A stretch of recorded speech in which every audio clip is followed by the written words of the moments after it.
इससे ज्यादा बेस्ट और परफेक्ट टाइम हो ही नहीं सकता भारत के लिए। लेकिन फिर भी हमारे मन में और सरकार के मन में यह संशय था कि यार F-35 सस्ता तो मिल जाएगा और अच्छी डील हो जाएगी, लेकिन दो बड़ी चीजें हमारे सामने गंभीर समस्याएं बनकर खड़ी थीं जो रास्ते में रोड़ा बन रही थीं। पहली ये कि हम किसी भी देश से कोई भी लड़ाकू विमान खरीदें, चाहे कोई सा भी हो और कहीं से भी हो, हम अपने हिसाब से और अपनी जरूरत के मुताबिक। और जो लोग नहीं जानते उन्हें बता दूं कि इजराइल इस धरती का एकमात्र ऐसा देश है जो अमेरिका के अलावा F-35 में अपनी खुद की मिसाइलें लगा सकता है, अपने हिसाब से मॉडिफाई कर सकता है और अपने हिसाब से उसमें चेंजेस भी कर सकता है बिना किसी रोक टोक के। साथ ही F-35 पर अमेरिका का कोई कंट्रोल भी नहीं है इजराइल के मामले में। इजराइल चाहे तो किसी के भी खिलाफ इस्तेमाल कर सकता है बिना अमेरिका से पूछे। इसीलिए यही सिमिलर और वैसी ही डील अगर सऊदी को मिली है और ट्रंप ने यह साफ कहा है, तो इसका मतलब साफ है कि अब अमेरिका अपने F-35 प्रोग्राम को खोलने को तैयार हो गया है और लचीला हो रहा है। सारे रिस्ट्रिक्शन और पाबंदियां वो हटा सकता है अगर सही डील हो, और इतना ही नहीं बल्कि सस्ते में और अच्छी कीमत पर डील भी दे सकता है। भारत के जो दो बड़े रास्ते के रोड़े थे और जो समस्याएं थीं, अमेरिका ने सऊदी से डील करके भारत को साफ इशारा दे दिया है कि हम वो रास्ते के रोड़े समाप्त करने को तैयार हैं और हम लचीले हो सकते हैं। और जो आज की ताजा खबर भी आई है उसमें भी यही साफ साफ बताया गया है कि भारत की तरफ से दोबारा रीच आउट किया गया है अमेरिका को और संपर्क किया गया है कि हम F-35 खरीदने को लेकर बेहद ईगर हैं और जरूर खरीदना चाहते हैं।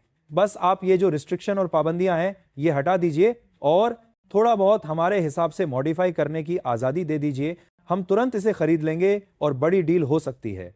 लेकिन शायद गुस्सा आ रहा होगा आप में से कुछ लोगों को जो ट्रंप से नफरत करते हैं और जो मानते हैं कि अमेरिका के साथ हमारे अच्छे संबंध नहीं हैं या नहीं होने चाहिए, इसलिए हमें उनसे हथियार नहीं खरीदने चाहिए और उन पर निर्भर नहीं होना चाहिए। यह तो बात आपकी अपनी जगह पर सही है और मैं समझता हूं, लेकिन देखिए हमें फिलहाल बहुत सख्त जरूरत है और जरूरत इस बात की है, एक ऐसे लड़ाकू विमान की जो प्योरली स्टेल्थ हो और दुश्मन को दिखे ही नहीं। और हमारे पास ऑप्शन दो ही हैं फिलहाल, ASU-57 और F-35, इनमें से चुनना है। अगर आप प्योर मिलिट्री बेसिस पर देखो और भावनाओं को अलग रखकर सोचो, भले आप अमेरिका से नफरत करते हो या ट्रंप से नफरत करते हो या पसंद नहीं करते, ये बात आप सभी को मानना पड़ेगा कि F-35 हर टर्म में और हर पैमाने पर ASU-57 से कहीं ज्यादा बेहतर और एडवांस स्टेल्थ लड़ाकू विमान है।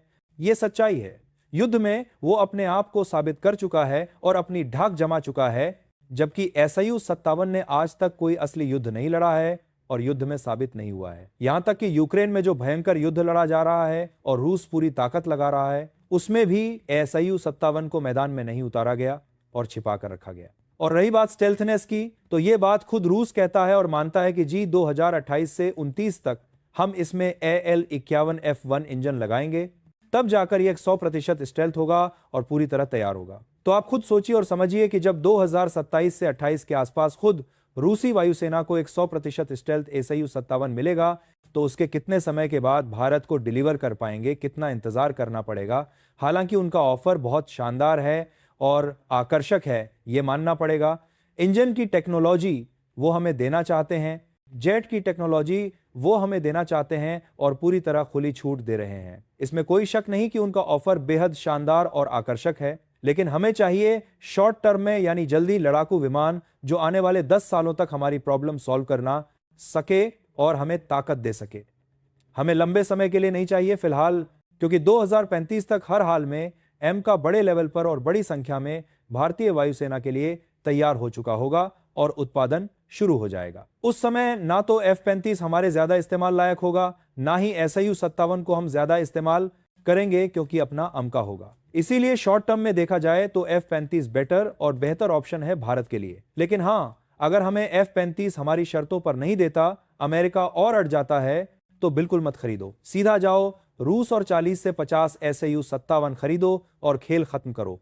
क्योंकि भले ही ASU-57 को आप F-35 से कंपेयर नहीं कर सकते और वो उसके बराबर नहीं है, लेकिन आप उससे चीन और पाकिस्तान के हर लड़ाकू विमान को आसानी से टक्कर दे सकते हैं और हरा सकते हैं। वहीं बात करें भारतीय वायुसेना की, तो उनके लिए भी बेशक फर्स्ट चॉइस तो F-35 ही है। ASU-57 उनके लिए भी सेकंड चॉइस है, क्योंकि कॉमन सेंस की बात है और तकनीकी रूप से भी सही है। आप पिछले एक साल में गौर से देखिए कि ASU-57 को लेकर इतनी सारी खबरें आई हैं कि जी रूस ने फलाना ऑफर दे दिया, रूस ने ढिमकाना ऑफर दे दिया और बहुत कुछ पेश किया। कल ही रूस की सरकार ने ऑफिशियली मीडिया के सामने आकर साफ साफ कह दिया कि हम भारत को ऑफर कर रहे हैं एक 100% अनरिस्ट्रिक्टेड टेक्नोलॉजी बिना किसी रोक टोक के।